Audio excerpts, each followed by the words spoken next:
ዛሬ በ10 ፍየሎች ብቻ በተጀመሩ በ6 ወር ውስጥ ምን ያህል ትርፍ እንደምናገኝ እናያለን። በአሁኑ ጊዜ ኢትዮጵያ ውስጥ የሚሸጡ ጠቦት ፍየሎች ዋጋቸው ከ5000 እስከ 7000 ይጠጋል። ስለዚህ እኛ ወጣ ካለ ገበያ በመሄድ ለእያንዳንዳቸው ከ5000 ብር በላይ ማውጣት የለብንም። ስለዚህ 10 ፍየሎች ከገዛን 50000 የሚጠጋ ብር ያስወጣቸዋል።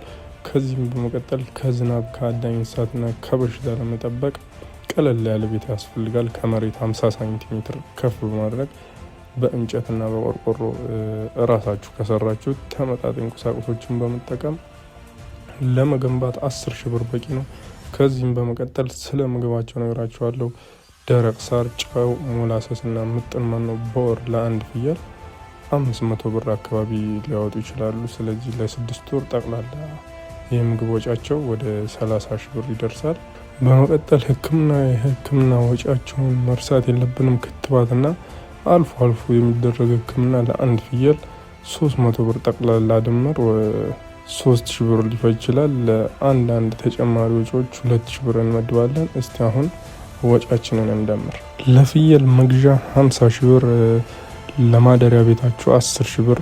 የዚህ ወጪ ቀጣይ ለምናረባበት ጊዜ ወጪ ስለማይኖር ትርፋችን ይሆናል የቤት መስሪያው። ለምግባቸው 30,000 ብር፣ ህክምና 3,000 ብር፣ ለአንዳንድ ወጪዎች 2,000 ብር እንመድባለን። ጠቅላላ ወጪያችን 95,000 ብር ይሆናል ማለት ነው። አሁን እንዴት ትርፋማ እንደምንሆን ነግራችኋለሁ። ከ6 ወር በኋላ ጤናማ ፍየል ካረባን ከ30 እስከ 35 ኪሎ ሊመዝን ይችላል። አንዳንዴ ከዛም በደንብ ከተመገቡ ከዛም ሊበልጥ ይችላል። አብዛኛው የኢትዮጵያ ገበያዎች ውስጥ አንድ ተለቅ ያለ ፍየል ከ12,000 እስከ 15,000 ከዛም በላይ ይሸጣል። ስለዚህ እኛ 13,000 ብር ተሸጠ ብለን ብናስብ የ10 ፍየሎች ዋጋ 130,000 ብር ገቢ ያመጣሉታል ማለት ነው። ከላይ ሳልነግራችሁ እዚህ ጋር ሴት ፍየል ከገዛችሁና ከመካከላቸው 9 ቢወልዱ ያው መንታ የሚወልድም ይኖራል የሚሞትም ስለሚኖር እኛ አንዳንድ ወለዱ ብለን ብንይዘው 9 ደግሞ 6 ወር ቆይተን ብንሸጣቸው 7,000 ብር አካባቢ ይሆናል። የ9 ጠቅላላ ሽያጫችን 63,000 ብር ይመጣል። የ9 የምግባቸው እና አንዳንድ ወጪ 13,000 ብር ብንቀንስ 50,000 ብር ይቀራል። ከላይኛው ጋር ጠቅላላ 85,000 ብር የተጣራ ትርፍ ይኖራል።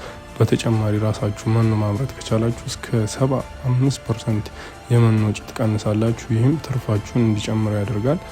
ለመጀመር ካስባችሁ እነዚህን ምክሮች አስታውሱ።